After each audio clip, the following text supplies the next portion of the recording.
NCRB की एक report के मुताबिक प्रतिदिन भारत से औसतन 172 लड़कियां गायब होती हैं। इनमें से ज्यादातर गायब हुई लड़कियों की ना तो कहीं पुलिस में कंप्लेंट दर्ज होती है और ना ही उनकी खबरें अखबारों में आ पाती है। मगर 2022 के अंत में एक ऐसी खबर ने उत्तर प्रदेश में बड़े स्तर पर सुर्खियां बटोरी थी। खबर एक ही घर से 9 दिनों के अंदर 3 बहनों की रहस्यमयी तरीके से गायब होने की थी।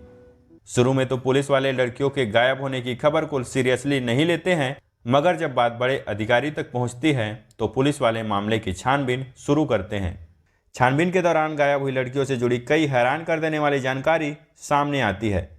यहाँ किसी अपनों ने ही गद्दारी की थी तो आखिर 9 दिन के अंदर में 3 लड़कियां कैसे गायब हुई, पुलिस की जांच में क्या कुछ निकलकर सामने आया और गायब हुई इन तीनों लड़कियों के साथ क्या कुछ हुआ, चलिए जानते हैं सब कुछ सिलसिलेवार तरीके से।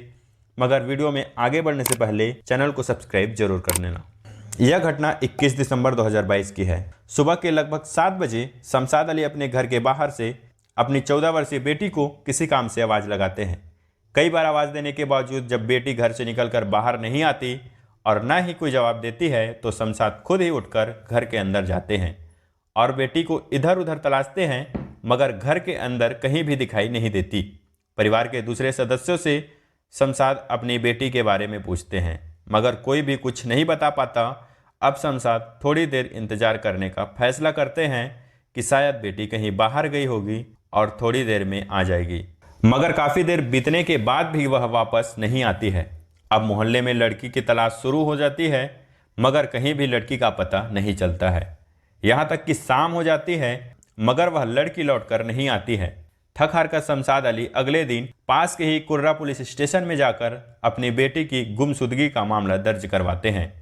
मामला दर्ज करवाने के बाद पुलिस वाले लड़की को ढूंढने का वादा करते हैं, मगर 8 दिन बीत जाने के बाद भी लड़की का कहीं अता पता नहीं चलता है।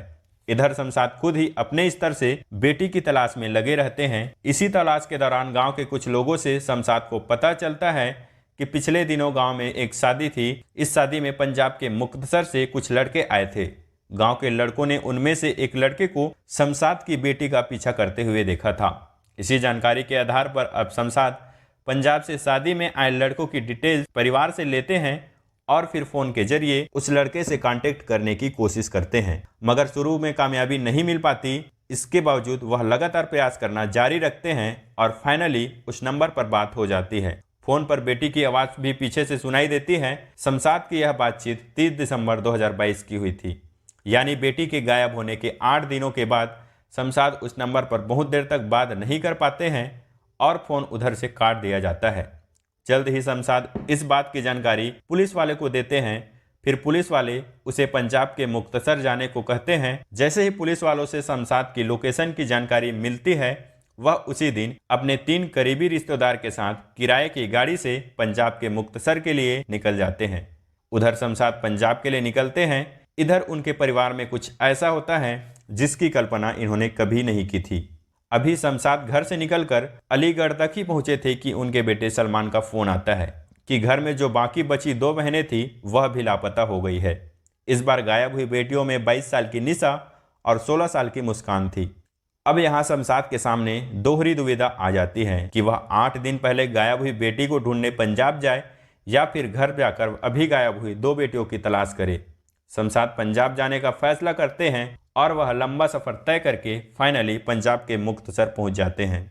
स्थानीय पुलिस स्टेशन में जाकर पूरे मामले की जानकारी पंजाब पुलिस को देते हैं। शमशाद की पूरी कहानी जानने के बावजूद पंजाब पुलिस कोई भी मदद करने के लिए यह कहते हुए इनकार कर देती है कि इस केस से संबंधित कोई भी जानकारी उन तक उत्तर प्रदेश पुलिस की ओर से नहीं दी गई है। इसके अलावा पंजाब पुलिस की ओर से यह भी दलील की जाती है कि अगर आप स्थानीय पुलिस को लेकर आए होते तो हम आपकी मदद कर सकते थे। काफ़ी मिन्नतों के बावजूद जब पंजाब पुलिस की ओर से शमशाद की कोई मदद नहीं की जाती तो वह हार कर पंजाब से वापस लौट आते हैं। घर वापस लौटकर वह सबसे पहले फिर से स्थानीय पुलिस स्टेशन में जाकर अपनी दोनों बेटियां निशा और मुस्कान की किडनैपिंग की मामला दर्ज करवाते हैं। जब एक बेटी गायब हुई थी, प्रशासनिक स्तर पर मामला ठंडा ही रहता है, मगर जैसे ही 2 बेटियां गायब होती हैं, प्रशासन अलर्ट हो जाता है। जल्द ही इस मामले में शमशाद मैनपुरी के एसपी विनोद कुमार से मिलते हैं और पूरी घटना की जानकारी देते हैं। एसपी के दिशा निर्देश पर जल्द ही तीनों लड़कियों को ढूंढने के लिए 2 टीमें बनाई जाती है। इस टीम के सामने शमशाद अपना बयान दर्ज करवाते हुए बताते हैं कि 4 नवंबर 2022 को उनके मोहल्ले में ही रहने वाले राकेश की बेटी की शादी थी। इस शादी में राकेश के कुछ दोस्त पंजाब से आए थे। उनमें से एक भरत सिंह नाम का लड़का भी था। आसपास के लोगों द्वारा दी गई जानकारी के आधार पर शमशाद पुलिस के सामने भरत सिंह को ही तीनों बेटियों के अपहरण का मुख्य आरोपी बताता है। उसके बाद कुर्रा पुलिस स्टेशन के SHO शमशाद द्वारा दिए गए मोबाइल नंबर पर कॉल लगाते हैं। एक अधेड़ उम्र का व्यक्ति फोन उठाता है। पूछे जाने पर वह खुद को भरत सिंह का पिता बताता है। पीछे फोन पर शमशाद की छोटी बेटी की भी आवाज़ सुनाई देती है। वह डरी हुई आवाज़ में पिता से कहती हैं कि पापा अब मैं वापस नहीं आ पाऊंगी। इसके बाद फ़ोन कट जाता है।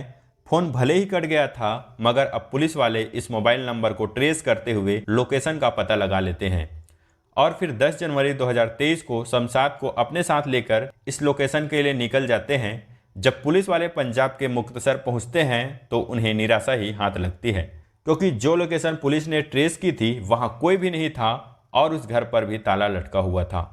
अब पुलिस वाले वहां से वापस खाली हाथ आ जाते हैं और अंधेरे में तीर चलाते रहते हैं। इसी बीच लगभग 1.5 महीने का समय यूं ही निकल जाता है। इस बीच पुलिस वाले लगातार उस नंबर का ट्रेस करना जारी रखते हैं। इसी दौरान एक दिन पुलिस वाले को एक बार फिर से उस मोबाइल नंबर की लोकेशन पंजाब में मिलती है।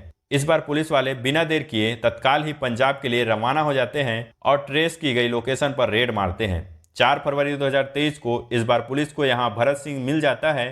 तुरंत ही पुलिस वाले भरत सिंह को हिरासत में ले लेते हैं। इसके अलावा पुलिस को इस घर में शमशाद की गायब हुई छोटी बेटी भी मिल जाती है।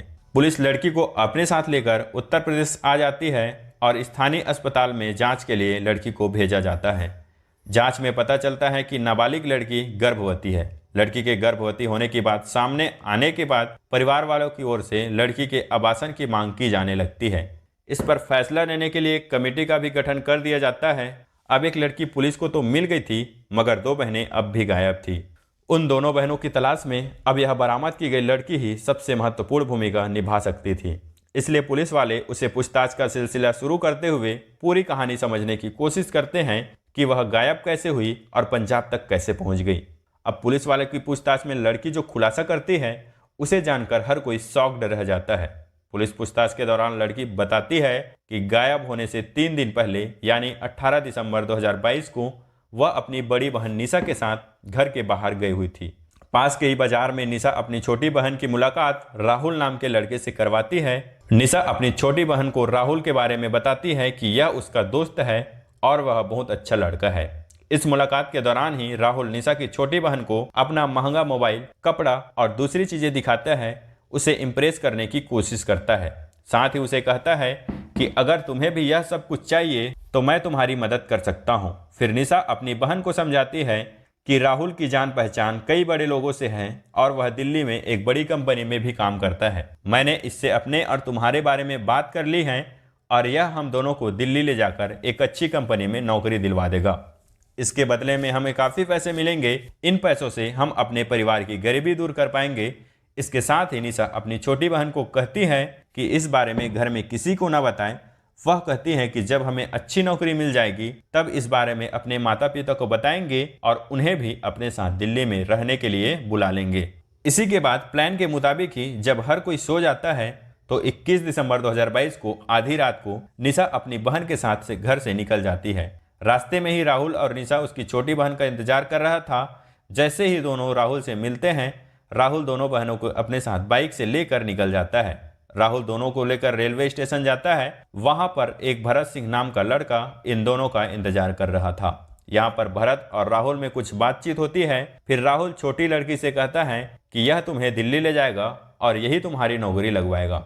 इस दौरान भरत सिंह राहुल को पैसे देता है और लड़की के खुलासे के मुताबिक सारी बातचीत होने के बाद यहीं पर भरत दोनों बहनों को मिठाई खाने के लिए देता है। लड़की के मुताबिक मिठाई खाने के बाद उसे कुछ भी याद नहीं है कि उसके साथ क्या हुआ था, क्योंकि जब कई घंटों बाद उसकी आंखें खुली तो वह खुद को एक कमरे में कैद पाती है। उसे अपनी बड़ी बहन निशा भी वहां दिखाई नहीं देती। जब लड़की भरत से पूछती है कि वह कौन है तो लड़का बताता है कि अभी तुम पंजाब में हो। जब लड़की अपनी बहन निशा के बारे में पूछती है तो भरत बताता है कि निशा अभी दिल्ली में है और बहुत जल्द हम तुम्हें दिल्ली ले जाएंगे, लड़की के मुताबिक इसके कुछ दिनों बाद भरत उसे पंजाब से दिल्ली लेकर आता है और एक कमरे में बंद रखता है। यहाँ वह लड़की के साथ जबरदस्ती संबंध भी बनाता है। लड़की के विरोध करने पर कहता है कि अगर तुम्हें नौकरी चाहिए तो तुम्हें सब कुछ करना ही पड़ेगा। विरोध करने पर भरत लड़की को जान से मारने की भी धमकी देता है। नाबालिग लड़की भरत की धमकी से डर जाता है और वही सब करती है जो वह उसे करने के लिए कहता है। फिर यह सिलसिला कई दिनों तक चलता रहता है और इसी बीच एक दिन एक महिला इस लड़की को अपने साथ लेकर पंजाब जाती है। यहाँ उसके साथ जबरदस्ती जिस्म फरोशी का धंधा शुरू हो जाता है और यह जबरदस्ती का धंधा तब तक चलता रहता है जब तक कि पुलिस इस लड़की को बरामद नहीं कर लेती है। लड़की के बयान से पुलिस को यह भी आइडिया मिल जाता है कि इस लड़की के गायब होने के पीछे बाकी लड़कों के साथ साथ अपनी सगी बहन निशा का भी साजिश है। इसलिए पुलिस वाले निशा और राहुल की तलाश में लग जाते हैं। इधर पुलिस निशा और राहुल की तलाश में लगी हुई थी, उधर निशा की छोटी बहन की बरामदगी की खबर आ जाती है। इसलिए वह अपने बॉयफ्रेंड राहुल के साथ हालात का जायजा लेने के लिए एक दिन चुपचाप मैनपुरी आती है। पुलिस वाले पहले से ही निशा और राहुल की तलाश में लगे हुए थे तथा इन दोनों की हर एक एक्टिविटी पर नजर रख रहे थे। इसलिए जैसे ही यह दोनों मैनपुरी आते हैं तुरंत ही दोनों को गिरफ्तार कर लिया जाता है। दोनों को गिरफ्तार करने के बाद पूछताछ का सिलसिला शुरू होता है। पूछताछ में राहुल स्वीकार कर लेता है कि उसने पैसों के लालच में नाबालिग लड़की को अपने दोस्त भरत से बेच दिया था। राहुल यह भी खुलासा करता है कि इन सब में गायब लड़कियों की बहन निशा का भी हाथ है। इन दोनों से पूछताछ में खुलासा होता है कि असल में निशा और राहुल साथ में मिलकर बहुत ज़्यादा पैसा कमाने का प्लान बनाते हैं और राहुल निशा को अपनी बहनों को किडनैपिंग का आइडिया देता है। फिर निशा अपने बॉयफ्रेंड के कहने पर अपनी ही दो छोटी बहनों को जिस्म फरोशी के धंधे में धकेलने का घिनौना प्लान बनाती है। फिर इसी प्लान के तहत निशा सबसे पहले अपनी छोटी बहन को साजिश के तहत नौकरी का लालच देकर पंजाब भेज देती है और फिर उसे पंजाब भेजने के 8 दिनों बाद अपनी दूसरी बहन को लेकर चुपचाप 30 दिसंबर को घर से लापता हो जाती है। इस बार राहुल निशा के साथ आई छोटी बहन को राजस्थान के एक लड़के से बेच देता है। पुलिस वाले अब उसकी एक बची हुई गायब लड़की की तलाश में लग जाते हैं। निशा तथा राहुल द्वारा किए गए खुलासे के मुताबिक ही पुलिस वाले अपनी जांच को आगे बढ़ाते हैं। फाइनली कड़ी मेहनत के बाद 6 अप्रैल 2023 को राजस्थान से गायब हुई तीसरी लड़की को भी बरामद कर लिया जाता है। तीनों लड़कियों को बरामद करने के साथ साथ भरत सिंह, राहुल और इस प्लान में शामिल निशा को जेल भेज दिया जाता है, जबकि बाकी 2 लड़कियों को न्यायालय में पेश करने के बाद माता पिता के हवाले कर दिया जाता है। जो नाबालिग लड़की गर्भवती हुई थी उसके आवासन को लेकर माता पिता लंबे समय तक एक अधिकारी से दूसरे अधिकारी के पास चक्कर काटते रहते हैं, मगर लंबे समय तक इस पर कोई फैसला नहीं हो सका था। लड़की के आवासन के लिए लड़की के माता पिता ने कई सामाजिक कार्यकर्ताओं की भी मदद ली थी। इसके बावजूद लड़की का आवासन हुआ या नहीं, इस बारे में काफी रिसर्च के बाद भी कोई जानकारी निकलकर सामने नहीं आ सकी। दोस्तों, यह कहानी न केवल कानून व्यवस्था की खामियों को उजागर करती है, बल्कि यह भी दिखाती है कि लालच और धोखे के कारण एक परिवार कितनी बुरी तरह से बिखर सकती है। निशा जैसी बहन जिसने अपने ही परिवार के खिलाफ षड्यंत्र रचा, समाज के लिए एक चेतावनी है। आपके विचार में ऐसे अपराधियों और विश्वासघात करने वाले परिजनों को क्या सजा मिलनी चाहिए? अपनी राय नीचे कमेंट बॉक्स में जरूर साझा करना।